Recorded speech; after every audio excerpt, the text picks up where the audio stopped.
Hello everyone, so in this video, we're going to be reviewing Uphold. So if you don't know what this is, it is basically a cryptocurrency service. And as you can see, we have it here on Trustpilot, and they're rated 4.5 out of 5 stars, which is excellent, for 16,000k reviews, which is a lot, and it says it is very good. So let's see some reviews here. So this person said, a trustworthy platform, nothing but 100% positive experience, withdrawal, still quite okay to swap. You guys really suck. This one is a 1 star. I've always had a great experience. Easy to use, very easy, easy to use, very fast, easy to purchase, safe, convenient, fast withdrawals to your debit card, and a lot more. So you guys charge me 5 cents greater than the market.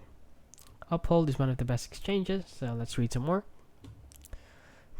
Excellent experience. So basically, there are a lot of good reviews here. However, there are some occasional 1-star reviews, making a saying that people are they have a bad experience with this app. However, the pros always outweigh the cons.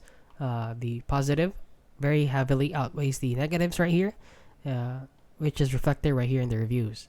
So if you want to go ahead and try this app out, by all means go. So this app or this website seems to be very legit. And yeah, that is basically it. So if you found this video helpful, please consider liking and subscribing.